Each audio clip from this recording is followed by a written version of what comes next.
د ملي دفاع وزارت وایي په میدان وردګو ولایت کې د وسلوالو طالبانو له لوري ویجاړ شوي پلونه، پلچکونه، سړکونه، ودانۍ او ټولګټي تاسیسات بیرته رغوي. د یاد وزارت چارواکو ویلي دفاعي او امنیتي ځواکونه د ځمکنۍ بشپړتیا، ملي حاکمیت، د هیواد امنیت ټینګښت او د دفاع سره سره د سړکونو، پلونو او ټولګټو خدمتونو کې هم هراړخیزه ونډه اخلي. د راپورونو پر بنسټ دا ټولګټي پروژې د میدان وردګو نرخ ولسوالۍ کې هغه مهال له منځه تللي چې تېره اونۍ وسلوالو طالبانو پرې ولکه وکړه. د چارو یو شمېر کارپوهان وایي د ټولګټو پروژو ورانول د هیواد سره ستر خیانت دی او عاملین د مور وطن سره جفا کوونکې ډله ده.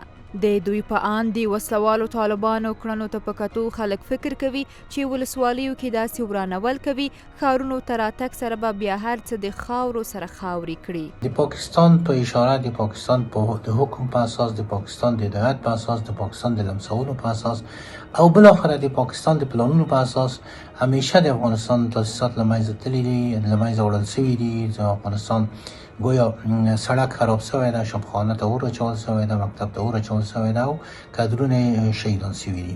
د چارو یو شمېر نور کارپوهان بیا وایي عامه تاسیسات د حکومت او افرادو ملکیت نه بلکې بیت المال او د راتلونکو نسلونو امانت دی چې د ورانونکو نومونه به یې په تاریخ کې ولیکل شي.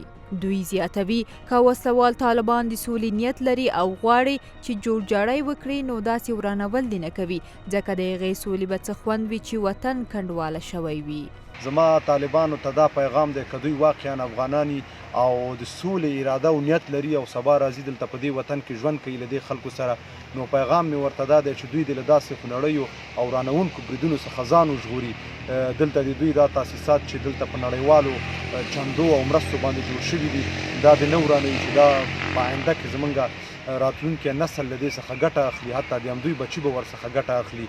زه وایم که دوی داسې ورانوونکي عملونه ترسره کوي دوی دلته راځي سبا به په کومو سترګو له دې ملت او له خلکو سره مخ کیږي. په ټولنیزو رسنیو کې هم ګڼ شمېر افغانانو د وسلوالو طالبانو له لوري د عامه تاسیساتو د ورانولو په اړه لیکنې کړي او دا یې له مور وطن سره خیانت یاد کړی دی. دوی لیکلي د افغانستان د بنسټیزو پروژو ورانول د پاکستان هیله ده چې طالبان یې ورته پوره کوي.